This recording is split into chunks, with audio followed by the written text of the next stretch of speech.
Walaikum salam wa rahmatullah. Sheikh, recently at an event in Florida, Miami, on New Year's Eve, people saw a giant alien outside the mall. Please explain, are aliens already here? Yeah, you're just tuning in for the first time in 15 years? Yeah, everything is already here. It's always been here, they haven't been anywhere else. They say, oh look at the Western thought, they came and they come on an alien show and they say, yes, I was abducted last night, I was taken up to a ship and I was fondled. There's no ship.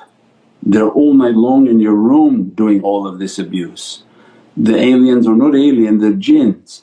So this reality is the everyday reality of Islam. That's why we sleep covered, we sleep in wudu, we sleep with all our du'as before we enter into the night. The night time is one of the largest battles, that when a believer begins to surrender themselves to sleep, means that the shaitans are trying to come between the transition of your awakefulness and your sleepfulness. When your soul is about to exit, the shaitans want to come at that moment to cause harm, to come possessions and many different realities.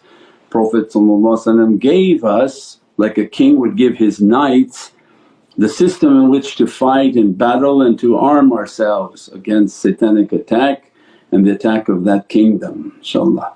And that's how you see the superiority of the Muhammadan nation, of what the king has given to them of protection, of knowledges, of every type of understanding, versus other nations have absolutely no understanding. And whatever they do understand, they prefer to keep the masses of their people enslaved in ignorance, and that's because they have given themselves to shaitan. Those whom give themselves to Rahman, they give knowledge as a means of emancipation from every type of slavery of shaitan. Knowledge sets us free, knowledge gives us power. Allah doesn't want His creation to be enslaved by shayateen. So this is the difference of the Muhammadan kingdom and the rest, inshaAllah. As-salamu alaykum Sayyidi. Walaikum salam wa rahmatullah. So Sayyidi, so why are people seeing themselves in these UFOs? Have they been taken somewhere in a dream world? Yeah, they can see whatever they want. That these beings have the ability to cast every type of image into the head of somebody. So they can play any image they want, they can give them false memories, false thoughts, whatever they want, and they can wipe all the memories clear. So it's a matter of how much they want to play, how much they want to make a distraction. Their machinery, their reality is already here. They don't need to come from millions of miles away, they're living on this earth and they have been always living upon this earth. So their realities are everywhere, they have the ability to cast. So if they want to cast an image like your AI that you're making now, you make AIs and you make all sorts of AIs and images that didn't exist. They are a perpetual AI. They merely touch somebody and play a whole movie in the person's mind of what transpired, and maybe none of it transpired and the person just remained on their bed.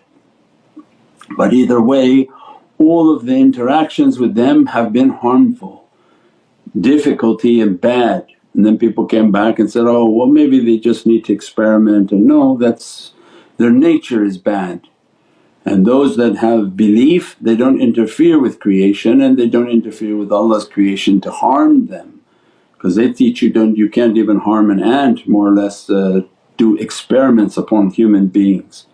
So this is a completely satanic ritual that they do upon people because they feed off of people. And I'm sure people are watching the same things. They want adrenaline, they want fear, they want anger, they want all of the emotions that humans produce that are encapsulated in their endocrine, in their lymph nodes. So they want the blood and they want this system within humans. So this is what they're interested in, this is why they spark fear, this is why they spark anxiety, this is why they do many things that they do. Is because of the raw emotions of humans and what it does to what they want to feed off of. So that's why the system is the way it is now, and that's why our system of protection and through the heavenly kingdom, and to have all of the protections of the heavenly kingdom so they don't come at night and they don't do these bad things and they don't try to enter into the homes. And that's why the shaitan stop it. So the Hizb shaitan and those who teach the satanic way, they're against any type of protection until they're attacked, and then they try to email us for protection. Because their system has absolutely no system of protection, and in many times they have already sided with the devil. But anyone who truly comes under protection knows that they have to come towards the tariqas for the answer and the solution from these difficulties, inshaAllah. As-salamu alaykum Sayyidi. Wa alaykum salam wa rahmatullah. So when these public sightings happen, for example in the Miami area, what's the reality behind that? Is shaitan trying to do something? Well, the reality, if it is real, because now with social media everything is also animated, if it's real we've already described to you that they're going to show themselves. So this is what they want to come out, they want to begin to announce themselves, they're going to show their fleets in the air, they're going to show their presence upon the earth. So this is, if that's the case, we've already taught that this is what they will do. Now has that begun? Then I would imagine slowly all over the earth there are reports coming out. There was a report that some things came out in Peru and attacked people's faces. So this is historically has always been around. Now whether they're ready to do their full attack, then only Allah knows what's going to open for Rajab, Shaban and Ramadan. InshaAllah Allah's ni'mat and lights open for the believers and those whom have the love of Sayyidina Muhammad inshaAllah.